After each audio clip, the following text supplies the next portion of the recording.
Hi everyone, आज का हमारा टॉपिक है सिंपल फ्यूचर टेंस। आज हम लोग यह जानने का और समझने का प्रयास करेंगे कि सिंपल फ्यूचर टेंस के वाक्यों को किस प्रकार से हम पैसिव वॉइस में चेंज करते हैं। देखिए, मैंने यहाँ पे एक्टिव और पैसिव दोनों प्रकार के वाक्यों को लिया है और ये सारा का सारा वाक्य सिंपल फ्यूचर टेंस का है। देखिए, एक्टिव वॉइस जो होता है वह हमारा बेसिक स्ट्रक्चर, मतलब जो सिंपल फ्यूचर टेंस का जो बेसिक स्ट्रक्चर होता है उसी के आधार पर इसे बनाया जाता है। तो देखिए, सिंपल फ्यूचर टेंस का बेसिक स्ट्रक्चर होता है सब्जेक्ट प्लस शैल या विल, उसके बाद वर्ब का फर्स्ट फॉर्म, उसके बाद ऑब्जेक्ट। ठीक है। और पैसिव वॉइस में परिवर्तन करने के लिए जानते हैं आप लोग कि पैसिव वॉइस में कोई काम सब्जेक्ट के द्वारा करवाया जाता है या किसी के द्वारा काम को किया जाता है उसे हम पैसिव वॉइस का सेंटेंस कहते हैं। और पैसिव वॉइस में हमेशा वर्ब का तीसरा रूप का प्रयोग किया जाता है, मतलब पैसिव वॉइस में हमेशा वर्ब का थर्ड फॉर्म को हम यूज करते हैं। देखिए क्या है, राम पढ़ेगा, राम पढ़ेगा तो राम विल रीड। देखिए कि किसका वाक्य है, एक्टिव वॉइस का। लेकिन क्या है अगला, देखिए लड़का पढ़ाया जाएगा, मतलब लड़का खुद से नहीं पढ़ रहा, उसे किसी के द्वारा पढ़ाया जाता है। तो हमने क्या बताया था कि पैसिव वॉइस के वाक्यों में काम किसी के द्वारा करवाया जाता है या किसी के द्वारा किया जाता है, तो वह वाक्य किसका कहलाता है, हमारा पैसिव वॉइस का। तो क्या होगा, the boy will be taut. मैं जाऊंगा, आई शैल गो, किसका वाक्य है, एक्टिव वॉइस का। कुछ आम खरीदे जाएंगे, देखिए कुछ आम किसी के द्वारा क्या किया जाएगा, खरीदा जाएगा। तो सम मैंगोज विल बी वाउट। तुम काम करोगे, यू विल वर्क। मुझे आमंत्रित किया जाएगा, आई शैल बी इनवाइटेड। बच्चे दौड़ेंगे, द चिल्ड्रन विल रन। इस प्रकार से आप एक्टिव से पैसिव और पैसिव से एक्टिव में वाक्यों को बना सकते हैं।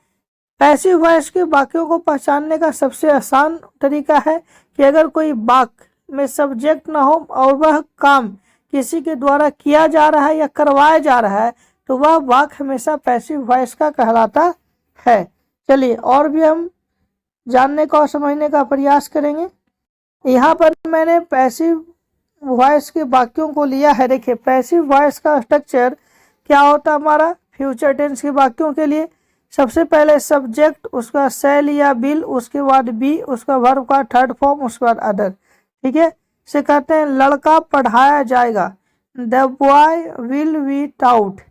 कुछ आम खरीदे जाएंगे, सम मैंगोज विल बी वाउट, है ना। मुझे आमंत्रित किया जाएगा, आई शैल बी इनवाइटेड। इस कार को बेचा जाएगा, this car will be sold. पत्र लिखे जाएंगे, लेटर्स विल बी रिटन। देखिए इसमें हमेशा वर्ब का थर्ड फॉर्म का प्रयोग किया गया है और ये सारा का सारा वाक्य हमारा पैसिव वॉइस का है। ठीक है, और आप और भी इस प्रकार का वाक्यों को ले सकते हैं और प्रैक्टिस के तौर पे अपने घर पे बना सकते हैं। चलिए अब हम लोग देखेंगे पैसिव वॉइस के निगेटिव सेंटेंसेस को। निगेटिव सेंटेंस, निगेटिव मतलब ऐसा सेंटेंस जिसमें क्या लगा हो, नहीं लगा हो। अगर किसी वाक्य में नहीं शब्द का प्रयोग किया जाता है तो वह कौन सा वाक्य कहलाता है, निगेटिव सेंटेंस, नकारात्मक वाक्य। तो सबसे पहले क्या होगा हमारा सब्जेक्ट, उसके बाद शैल या विल, उसके बाद नॉट, उसके बाद बी, उसके बाद वर्ब का थर्ड फॉर्म, उसके बाद अदर। ठीक है, तुम्हें पढ़ाया नहीं जाएगा, you will not be taut. आज अंग्रेजी नहीं पढ़ाई जाएगी, today English will not be taut, है ना।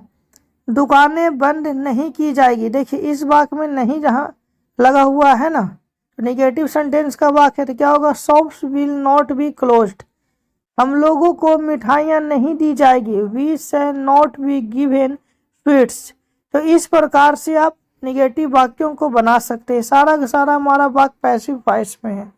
चलिए अब हम लोग देखेंगे इंट्रोगेटिव सेंटेंसेस को। क्या है, पहला है शैल या विल, उसके बाद सब्जेक्ट, उसके बाद नॉट। अगर वाक्य में नहीं लगा है तो आपको नॉट का प्रयोग करना है, अन्यथा आपको नॉट का प्रयोग नहीं करना है। उसके बाद बी, उसका वर्ब का थर्ड फॉर्म, उस पर अदर्स। क्या है, देखिए इंट्रोगेटिव सेंटेंस मैंने ऑलरेडी आपको बता चुका है कि वैसे वाक्य जिससे किसी प्रश्न को पूछने का आभास हो या प्रश्न को पूछा जाए तो वह जो वाक्य है इंट्रोगेटिव सेंटेंस का कहलाता है। क्या है? क्या यहाँ एक पुल बनाया जाएगा? Will a bridge be built here? क्या हमें नहीं पढ़ाया जाएगा? Will we not be taught? क्या गायों को खिलाया जाएगा? Will the cows be feed? क्या उसे पीटा जाएगा? Will he be beaten? तो इस प्रकार से आप इंट्रोगेटिव सेंटेंस के वाक्यों को बना सकते हैं। चलिए उसके बाद देखते हैं WH फैमिली। देखिए कुछ लोग इसे WH फैमिली का वाक्य कहते हैं या कुछ लोग इसे क्वेश्चन वर्ड कहते हैं। देखिए मतलब कि ऐसा वाक्य जिससे कि कोई प्रश्न को पूछा जाए या WH फैमिली वर्ड का प्रयोग होता है उसे हम क्या कहते हैं? WH फैमिली का वाक्य।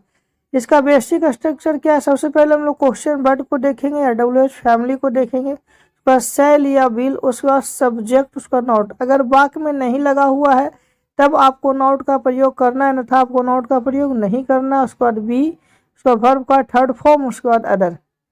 क्या है? गायों को क्या खिलाया जाएगा? तो व्हाट।